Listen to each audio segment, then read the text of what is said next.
Hiniling ng PNP sa mga barangay officials sa buong bansa na tumulong upang mapigilan ang firecracker injuries sa pagsalubong sa bagong taon. Sinabi ni PNP Chief Lieutenant General Jose Nartates Jr.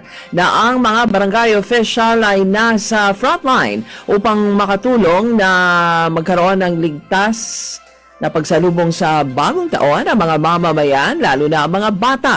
Sa panig naman ng PNP, sinabi ni Nartates na gagawin nila ang lahat upang walang magpapabili ng ilegal na paputok. Isang 12 taong gulang na bata ang nasawi matapos na masabugan ng paputok sa Tondo, Manila kagabi.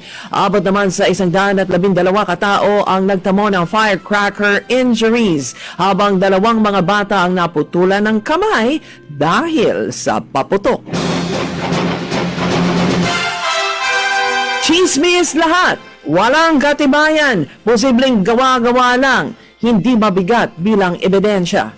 Ito ang sinabi ni Malacanang spokesperson Claire Castro sa listahan ng mga kongresista na merong insertion sa 2025 budget mula sa file ni dating DPWH Yusek Catalina Cabral. Sagot ito ng Malacanang sa hamon ni Congressman Leandro Laviste na kumpirmahin o pabulaanan ng listahan na hawak niya mula kay Cabral. Isinapubliko na din ni Congressman Laviste ang listahan na naglalaman ng pangalan ng mga mambabatas, ang kanilang mga allocable funds o insertions at kung magkano ang pork barrel ng bawat mambabatas. Sa mga gustong makakita kung ang kanilang kongresista ay may allocable funds at magkano, i-search lang ang pangalang Congressman Leandro Laviste sa Facebook. Mamayang hapon, kung papayagan daw siya, ay magpi-privilege speech si Laviste upang ihayag ang nilalaman ng hawak na dokumento, pati na ang 18 billion pesos na MOOE fund ng Kongreso. Yan ay kung payagan siya ng kapwa kongresista. Grabe pala talaga ang korupsyon sa Marcos administration dahil pati na mga miyembro ng gabinete ay merong pork barrel sa 2023 hanggang 2025 national budget. Ganito ang sinabi ni Senator Panfilo Lacson matapos na aminin na may kopya siya ng dokumento mula kay umaong dating Public Works Undersecretary Maria Catalina Cabral at mula sa Department of Public Works and Highways. 5 miyembro ng cabinet secretaries ni Pangulong Marcos at may undersecretary pa ang nakatanggap umano ng bilyong-bilyong allocable at non-allocable funds para sa 2025 national budget.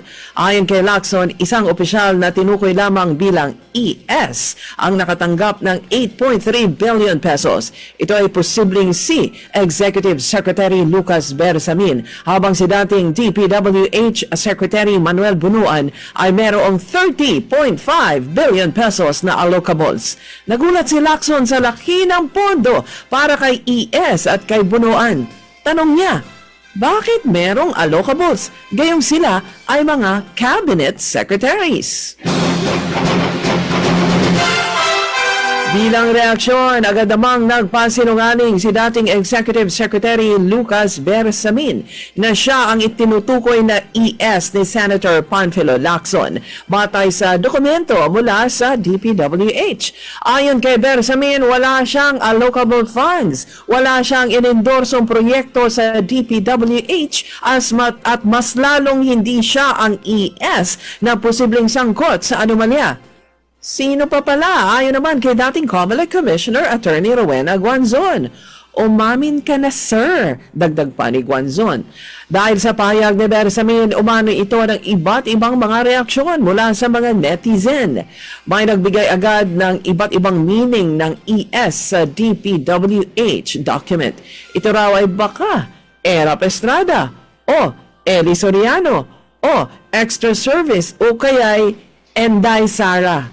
O baka naman, elementary school, evening star, extra sabaw, at kung ano-ano pa. At may nagsabi pa na ang ES daw ay, Eddie, sorry.